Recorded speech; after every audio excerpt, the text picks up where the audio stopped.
Part of me has been like, I'll be protected by the usage clause. I could do this better. That's going into the AI machine in theory. Do you think representing yourself has affected how much you could negotiate? Just sort of embracing that it was a long process. Welcome back to Able Heads. I'm your host, Annika, and this is the podcast where we talk creativity and business and everything in between. My guest today is Alanna Flowers, a lettering artist and illustrator whose work spans licensed products and children's books. We're digging into how she approaches outreach, how to think about agents without losing your voice, and the decisions that make a book feel cohesive. Let's welcome Alanna. Well, for anyone who doesn't know me, hi. My name is Alanna Flowers. I am a freelance lettering artist and graphic designer. I'm based in New York and I run AGF Design Studio. I've been doing this freelance full time for going on 5 years now, but it still feels like I just started. But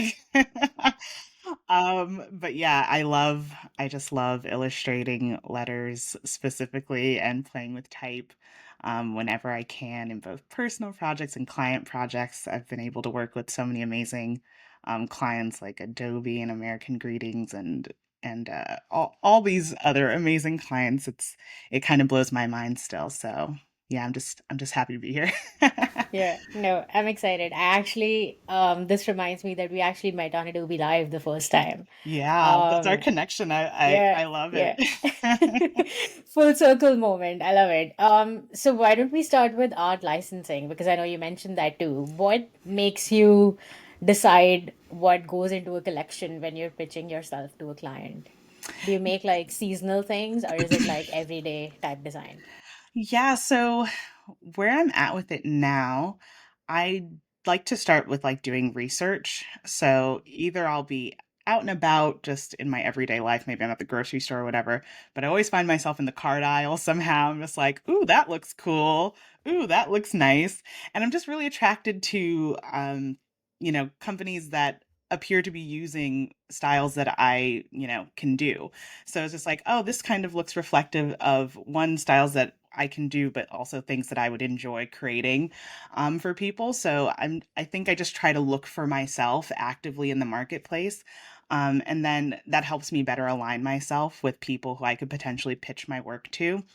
So in terms of like seasonality and stuff like that, like I guess it's as I've been developing my art licensing portfolio, I've learned from other seasoned artists that seasonality is a big thing. So always having things for major holidays is important.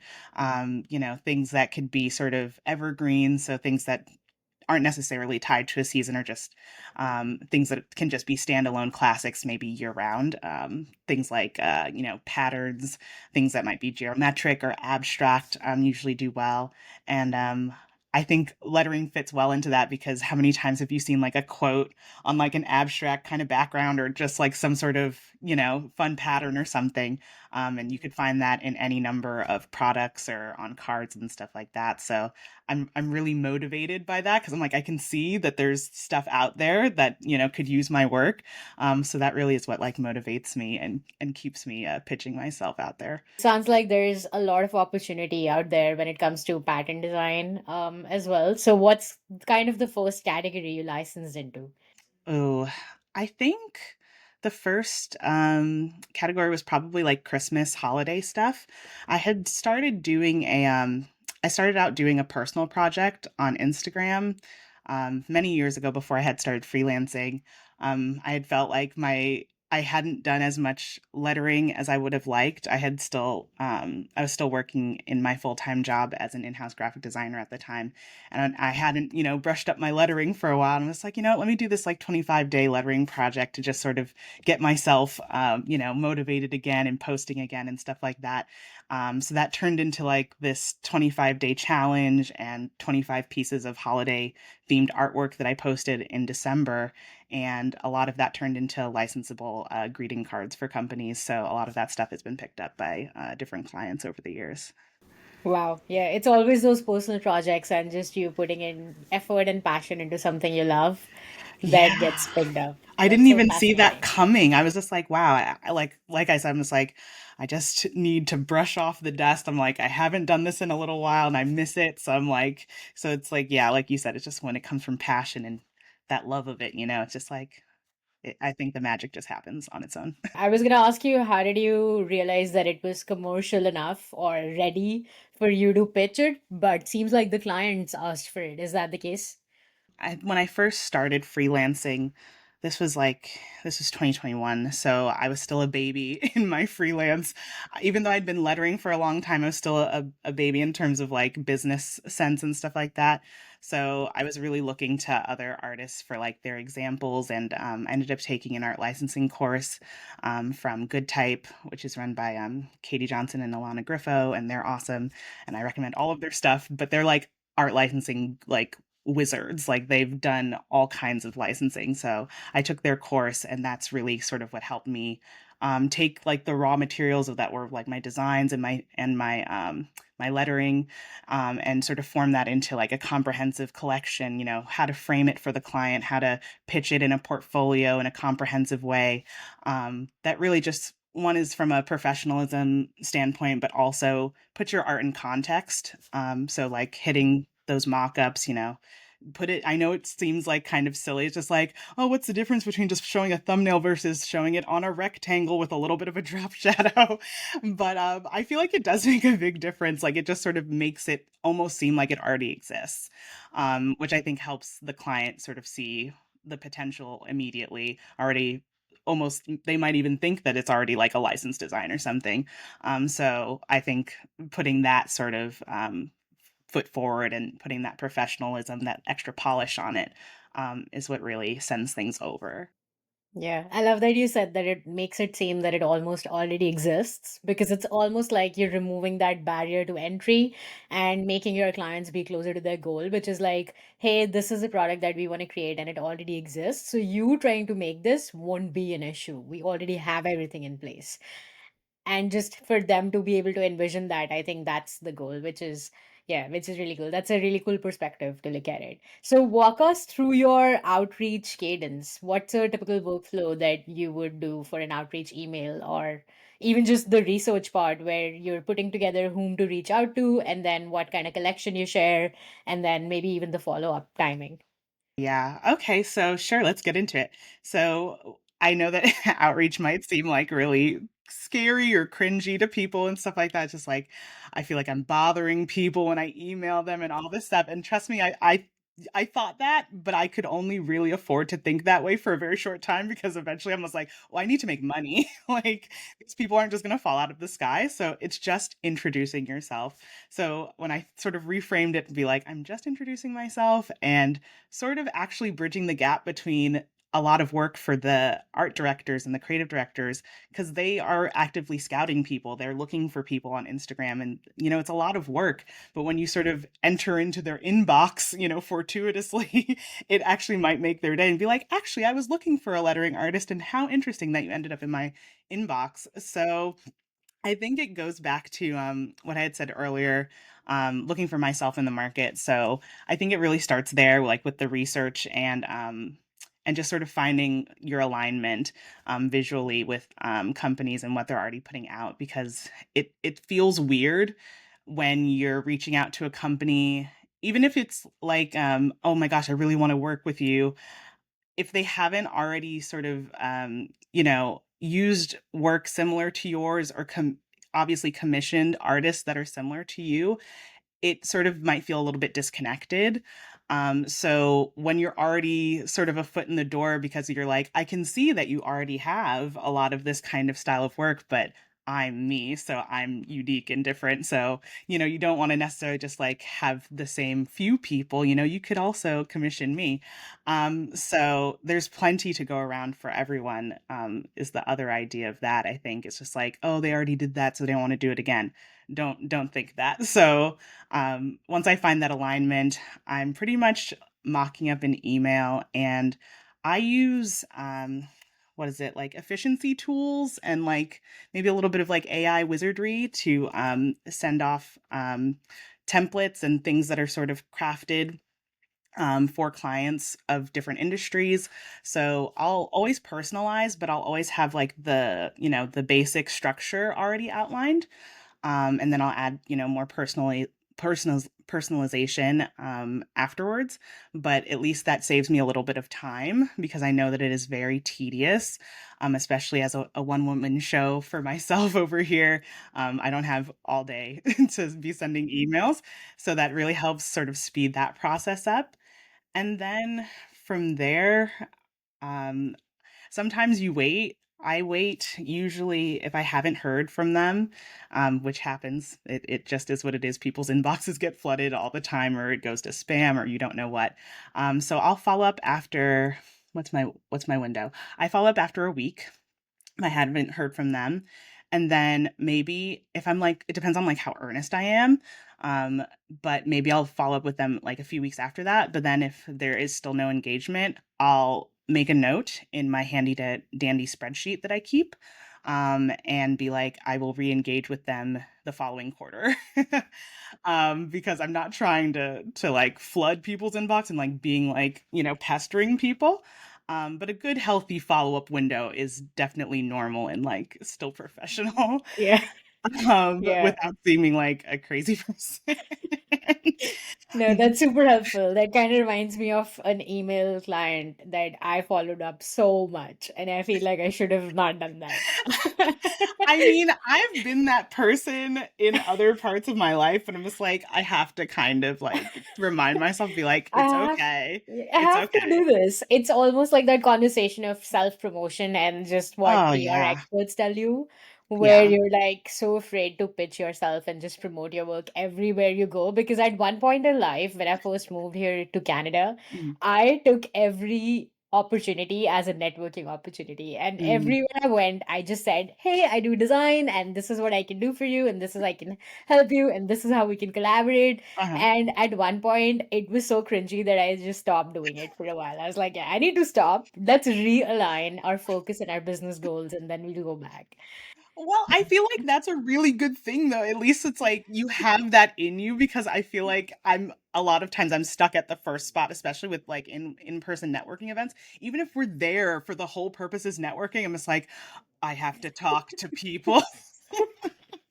But but it's like but then someone will talk to you. They'll come up to you and you'll tell them what you do and they'll tell you what they do. And it just like comes into like, oh yeah, I remember how to have a conversation. But you can like in the thought of it in the moment is just like, what if I don't know what to say?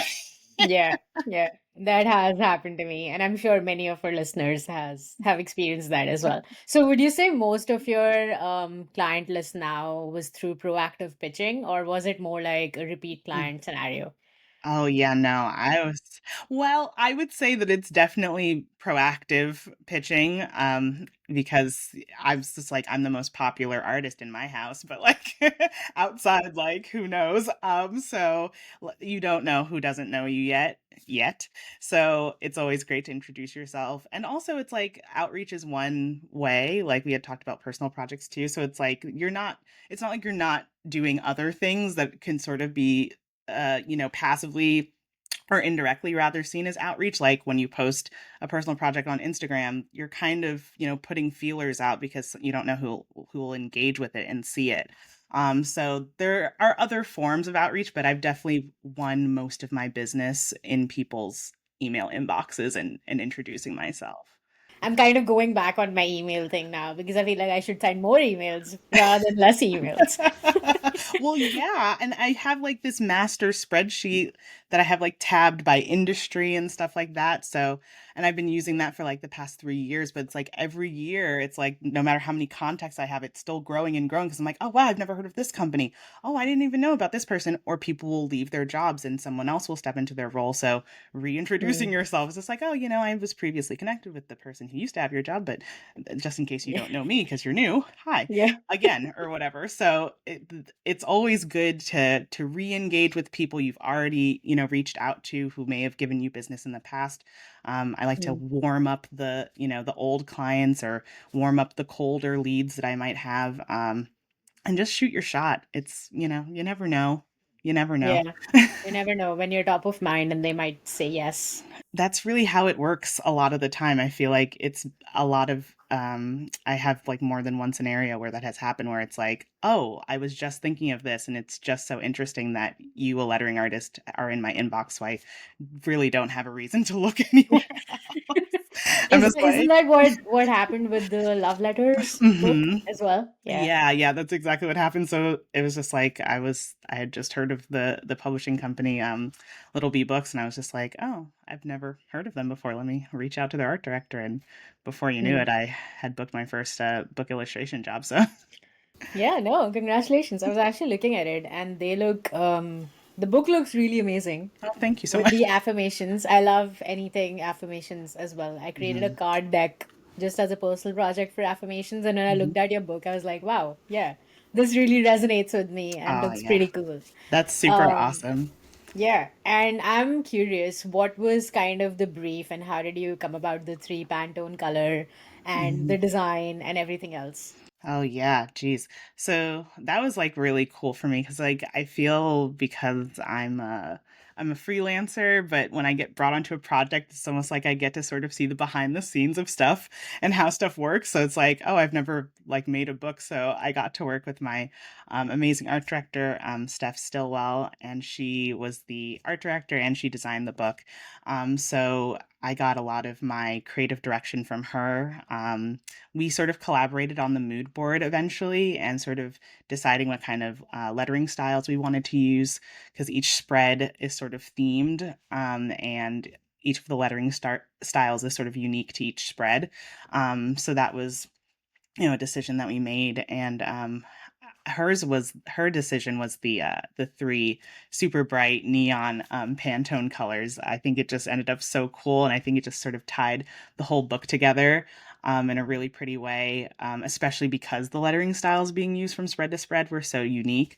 I think the color palette is what sort of brought everything together visually, and yeah, geez, it was fun. We just got to collaborate, and it was just a lot of Zoom calling and, doing little 3-month check-ins, after each round, doing the sketches and then, doing the refining and just sort of embracing that it was a long process.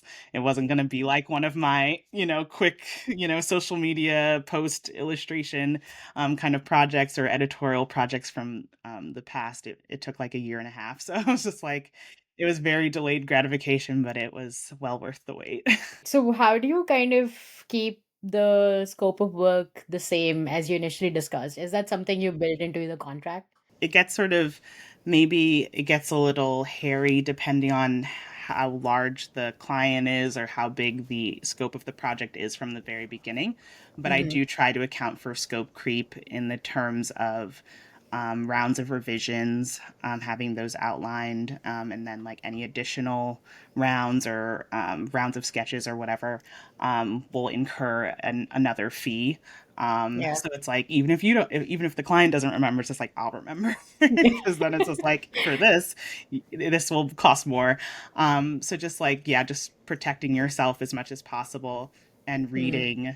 reading the boring contracts. Like I'm not a legal person at all or a legal expert by any means, but just hearing from other freelancers and having them share their experiences and the existence of organizations like AIGA, and Freelancers Union, Hmm. stuff like that. I know you guys have one in Canada, I think RGD. RGD. Yeah. So they give guidance and stuff like that.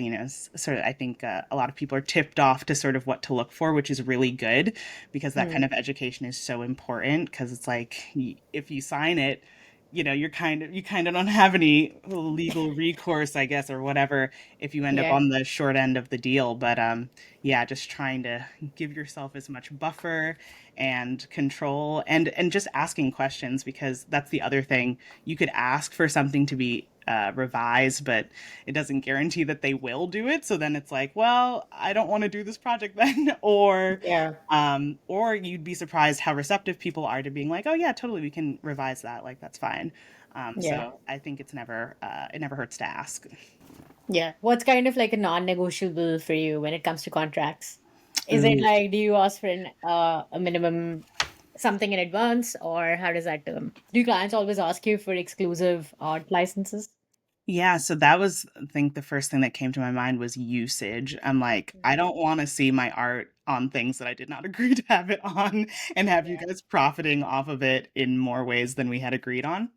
So, yeah, I think it really depends. Like sometimes, like I've licensed to a lot of e-card companies, so sometimes they'll ask for the card to be exclusive to e-cards, and then, but it, but if I wanted to license it to a card manufacturer that prints the card, that license is fine. So, Mhm. it just depends, and people are, particular in whatever way they're particular, but usage is like my big thing. I'm just like, it's like a fear of mine to be walking around somewhere and see my stuff. Like, I feel like that happens too much to artists. They're like, I'm on the internet or I'm walking around. So it's like, hey, someone like ripped my design off like wherever.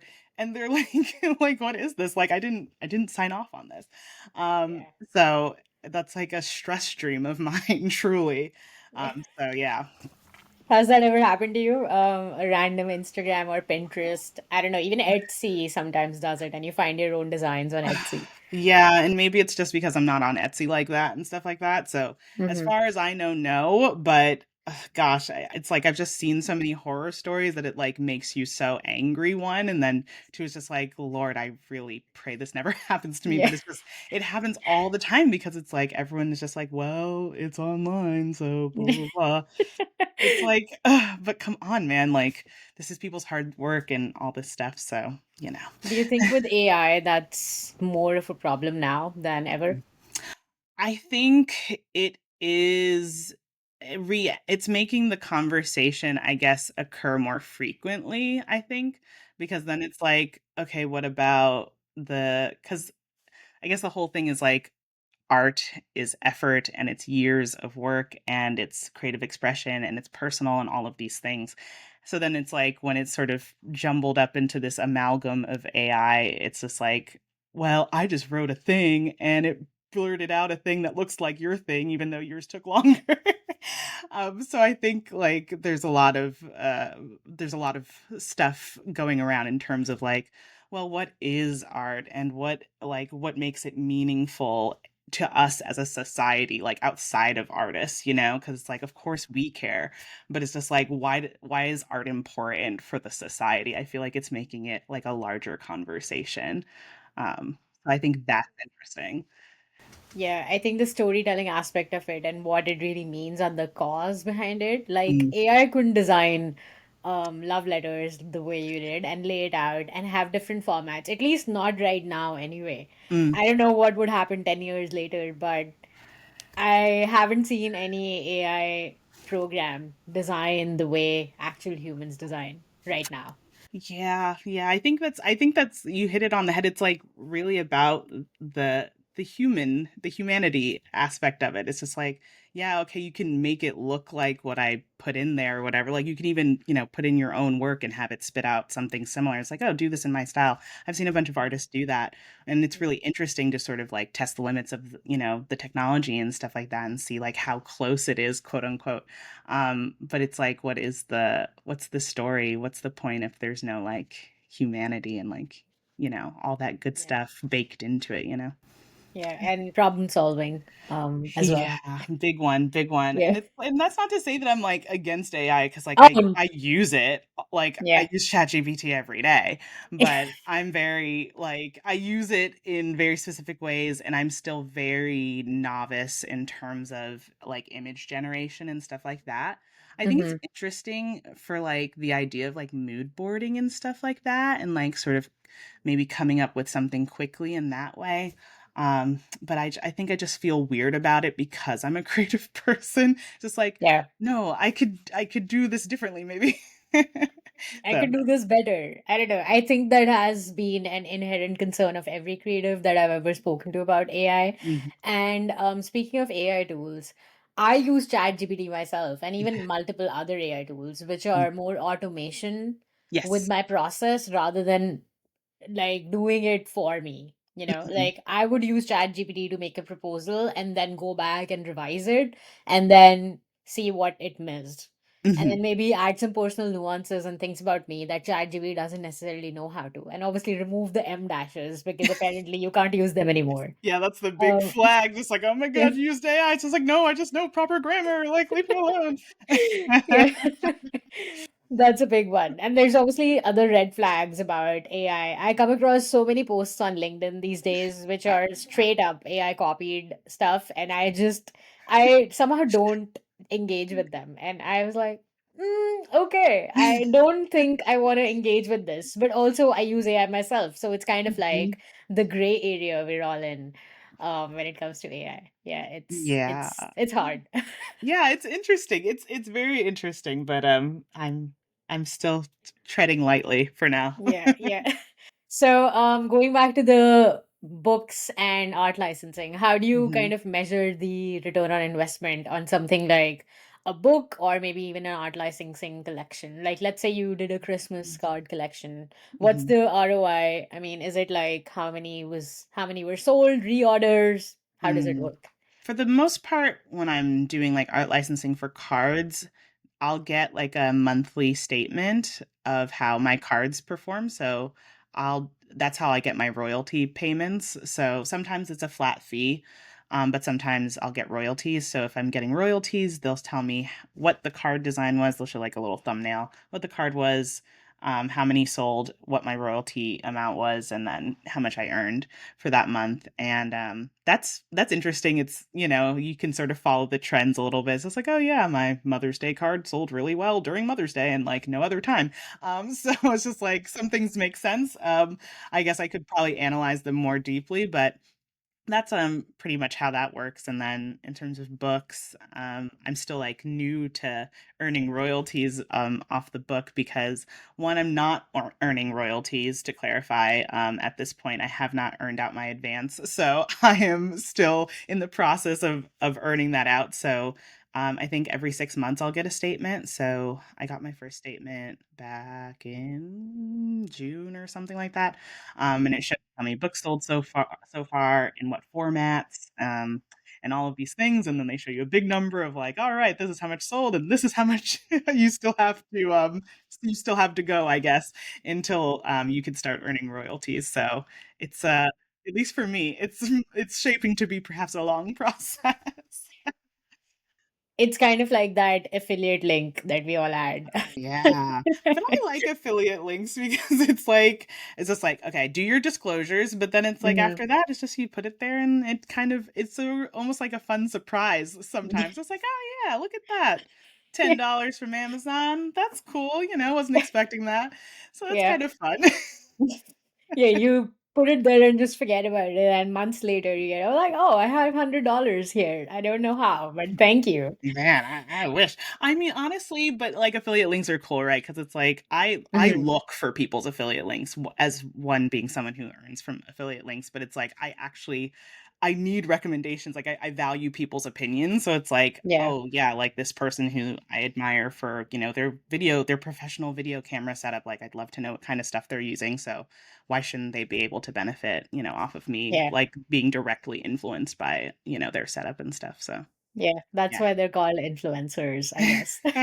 Well, yeah, I Yeah. was just like, "Oh, that's the dirty word, But influencers or whatever." It's like, "Oh, we're creators. Oh, we're this." I'm like, "Whatever. You can call yourself whatever you want." Like, yeah. I don't really get caught up so much.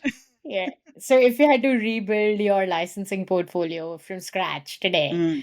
what three mini collections would you make and why? Well, 1, I would do Christmas holiday still because that's always just such a popular one, but I would do formatted for greeting cards already because when I first did it, I did it for Instagram, so everything was a square. And that was really annoying to sort of reformat that and fill out the compositions afterwards. So I would do that, but just formatted correctly or, with the idea of licensing in mind. Um, and then I would think I would do something maybe with florals. Um, I think like plant life and florals and stuff are like good evergreen sort of patterns and like licensing ideas. And I also just like happen to like incorporating those in my work from time to time. So I would probably lean into that more from the beginning, as maybe like an evergreen collection. And then probably thinking outside of the world of greeting cards more. I think just now this year I'm thinking more outside of greeting cards and thinking about products more, about planners and journals and all this other kind of stuff. That's sort of still a similar format to greeting cards, but it's like I'll just mock it up differently and just sort of have like a different intention behind it. I guess I hadn't really, it didn't really occur to me at the time when I first started out. And now I see all these beautiful planners with these beautiful, like hand lettered quotes and, these beautiful illustrations and stuff. And I'm like, this could be all my work, like in a planner somewhere. So I've been really admiring that. So I would definitely put that together if I could start over again.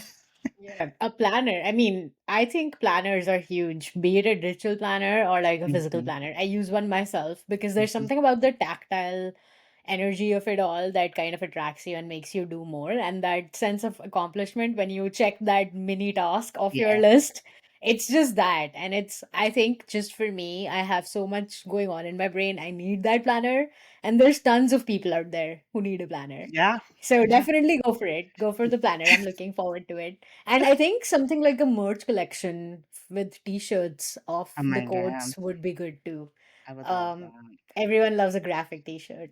Oh, yeah, I was a big graphic tee person, were you? Maybe you still are. I love a good graphic I tee. love a graphic tee. Yeah, especially with a quote that resonates or Yeah, yeah, yeah. that's There you that's go. really good.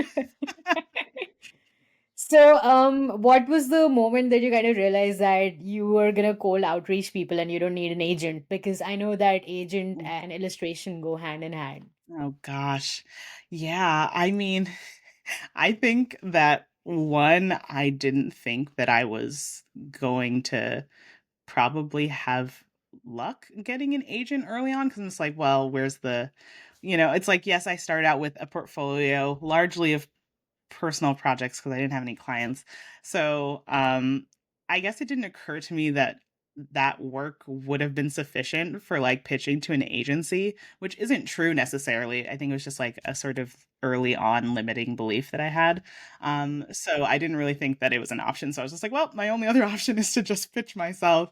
And I guess going back to just looking at what other artists are doing, it's just like we have so many amazing peers that are doing just humongous, amazing, beautiful work, personal projects, client work, all this stuff. And it's like, well, they don't have an agent and they're getting, cool projects that I'd love to do. So that didn't necessarily seem like a requirement. But I think for a long time, I did have a feeling that I needed an agent eventually. Like if I wanted to get like the really good work or whatever, I thought that I would eventually like need an agent. Like there would be no ifs, ands, or buts about it. But I've gotten pretty big clients and big projects without having an agent this whole time. So I guess I was wrong about that too. Yeah. But I think it just depends on on everybody's sort of thing. I mean, sure, people they might get scouted, or I know there's open calls a lot of times. Sometimes agencies will be like, "Oh, show us your best work if you're interested in being on our artist rep." But I think I didn't want to get caught up on this idea of if I have an agent, all of my problems are solved. Like I'll always have steady client work and I'll always have whatever, whatever, whatever. Because that stuff isn't necessarily true either. Um, and then I think my other big motivator was I don't want to cut my check with anybody. Like I don't want to give anybody a percentage. Um, Yeah. and I think that's it sort of helped me because I've been able to negotiate my own terms and negotiate like learn how to do it myself, even though I would love, someone else could do that for me surely and, probably will argue for bigger budgets or whatever like that. It has taught me the skill of, advocating for myself, advocating for my work and going for the numbers that I'm looking for. So it has all worked out, Yeah. definitely. No, that's great. I think it's very admirable that you wanted to learn the business side of things rather than just hand it over to someone else doing it. Obviously, that's one way to go about it and not a bad way, because having an agency and already having a client list with them Mhm, is always great when you're first starting out. But mhm, I also freelance and I also find my own clients. And I have numerous friends who do the same. Some are illustrators, some are designers. mhm, And one of them was an illustrator, was represented by an agency, but was just dormant. The clients would never reach out. There was no work with them. mm, And so he would have to go out and find his other work. And so, what good is having someone getting that commission when you're still doing the work yourself? right. So, Yeah. yeah, yeah, there are different scenarios there. Yeah, I know everyone's had different experiences. I've heard good, great experiences, and I've heard really bad ones too. So I think it's also like that's its own sort of idea of research and all that stuff. Like, look at their current roster because in that scenario, I feel like, okay, yes, they'll have a lot of different, artists for certain disciplines, but it's like you don't want anyone whose style is too similar to yours because you need to be able to be distinctly pitched as like this is the perfect person on our roster and here's why. So I think that's another thing of like feeling like not like you're competing against the other artists on your roster, but just sort of being like, well, how am I going to stand out? And just like sort of accepting that it's like, okay, every project isn't for me or whatever, and that's also fine too. Going back to negotiation, do you think representing yourself has affected kind of your either your relationship or how much you could negotiate with the client? I don't think so. I think I've just sort of learned from experience, like bad experience, where it was like, oh man, I really wish I had asked for more money. Mm-hmm. And then learning from other more seasoned artists, like, okay, hey, like factor in all of these other things because it's not just about the work, it's about value creation, it's about the time that it takes you to go back and forth with these revisions and admin and all this stuff. Like it's more than just the creation of the work. Like that's just a small part of the fee. So when Yeah. I started thinking of it more in totality, because then it's like when you're creating the work, it's like, okay, fine, maybe this is the value of the work part, but not of all the other work that I'm doing to make this like sort of come to life. Mhm. So yeah, you don't want to underpay yourself by not asking for enough. So yeah, I think it just sort of comes from experience, getting, a project or two under your belt. But also sometimes it's just like, oh, a little bit of courage, bravery. Yeah. I remember my first book, my first lettering um, commission for a book cover came to me and I was just like, "Oh wow, the first one. This is so awesome." But I negotiated for more money because I'm like, this turnaround is crazy. Like this doesn't make any sense. And then I had negotiated more for something else and I don't remember what, but they had said no at first. And then Mhm. the next day they're like, "Okay, we really need someone. That's it. You like your fee is good." And I was just like, "Oh, cool. I'm really glad that I asked for more money." Yeah. So it was so weird, but I was just like, I'm like, sure, maybe I like shot myself in the foot initially. Who knows? Like what they were thinking is, was like, this girl's crazy asking for, Yeah. two times the fee because it's a crazy turnaround. I'm like, well, you guys are like crazy for asking for so little, for so Yeah. much in so little time. So sometimes it just sort of takes a little bit of guts. And also just like asking other artists too. I've never had Mhm. an occurrence where I'm asking an artist how much they got paid, and they, like, didn't tell me, or, like, they were just Yeah. like, "Well, that's confidential." Like, everyone is always so, like, up and down to, like, help other artists, get the bag essentially and just, Yeah. yeah, make sure because it's like when they get paid well, the next person will get paid well, and, like, we can all make sure that everyone's on the same page. It's like, "Don't ask for any Yeah. lower than this." Yeah. So, what kind of communicates to a client or someone looking to get a book cover done or even a book? What kind Mm, of a portfolio would you present them that would be mm. different from like a commercial licensing portfolio? I pretty much have everything on my website. So like my website is my hub for like this is where you can see generally the stuff that I'm into, the stuff that I've done for clients and personal work and the things that are really exciting me right now. I do have an art licensing section.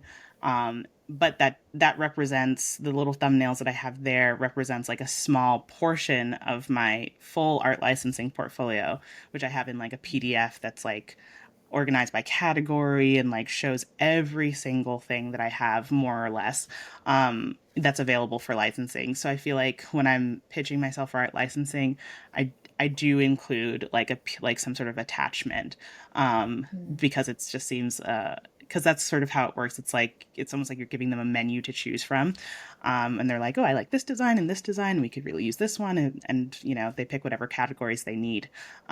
Whereas for just general commercial commissions for projects that are just like for books or you know someone who just they just need a lettering artist that can you know create something for something else, maybe for social media or something. They just need to be able to see like, can you do the work? Can you do the style that I'm looking for? What kind Mm. of you know proof is there that you actually possess this ability? So that's just demonstrating that, and yeah, the stuff that Mm. you're basically interested in getting hired for. Yeah, just put the stuff in the portfolio that you want to work for.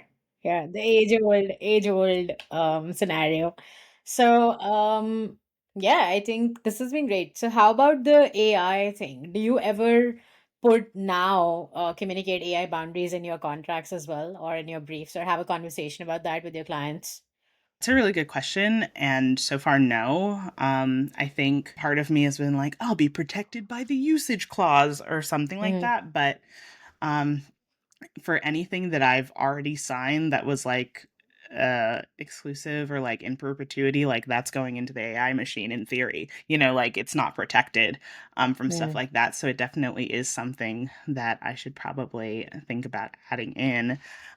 So thank you for that, Annika, because I'm just like, because it's a real thing, you know, and I've seen other lettering artists say like, hey, this is like a thing that we all need to be aware of. And I think I've just been like, uh, another thing to like worry about or whatever, but you know there's you can't really you know shoo away the idea of you know wanting your work to be protected, like it's going to always be important. So Yeah. yeah, I don't know, do you have one, do you recommend one? I am trying to change that. Mostly I work with clients who send me their contracts, so I can just always ask to have that clause added Mm, that's a good where, one. yeah, where we can protect ourselves and say there are going to be no derivative prompts or you Mm, cannot train on my work or something like that. mm-hmm. And maybe even use ChatGPT to write that. I don't know. Wouldn't that be funny? Kind of meta there, but if it works, it works. I It don't know. works. It works. Yeah, that is true. Actually, in a lot of cases, I do end up signing whatever contract they provide and then making edits if necessary. Yeah, I sometimes clients will even be like, "Oh, we don't have contracts," and I'm like, "Well, that's fine because I have one." So I'm just like, "Please sign on the dotted line." But so that's always an interesting one. But yeah, I should put one in and draft a clause. I'll add it to my running to-do list. So, I know you're all over YouTube, Instagram, even LinkedIn, Oh God, yes. and also conferences. So, do you think that art directors kind of find you more via one platform versus the other? Hmm. You know, I wish I knew. You know, I feel like all of it helps. I can't Mm, say that one has more weight than another, but I feel like anecdotally a lot of art directors say that they still find a lot of artists on Instagram and stuff like that. So I mm, still, you know, have a, you know, active enough presence there and I'm, you know, as difficult as it might be to keep up with it, you know, on a semi-regular basis, especially if you're busy with other things, it definitely does have a lot of value because I find myself finding follow notifications from art directors after I send them an outreach email. mm-hmm, They'll because I'll be like, oh, here's my portfolio of my Instagram because I put that in my little, you know, in my email to them. So they are on Instagram and they are following artists and sort of, you know, keeping an eye out. So yeah, I don't think any one platform does all the work for me. I think there's a good amount of effort being pulled by everything, and I think Hmm. every platform does its job in helping keep me in front of the right eyes. I love that because if one of them disappeared tomorrow, we're still good. Yeah, yeah, right. And not a sinking ship if YouTube shuts down or something. So yeah.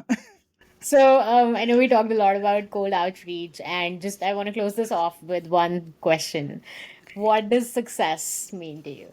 The last time I thought of this, an answer to this question was on another podcast.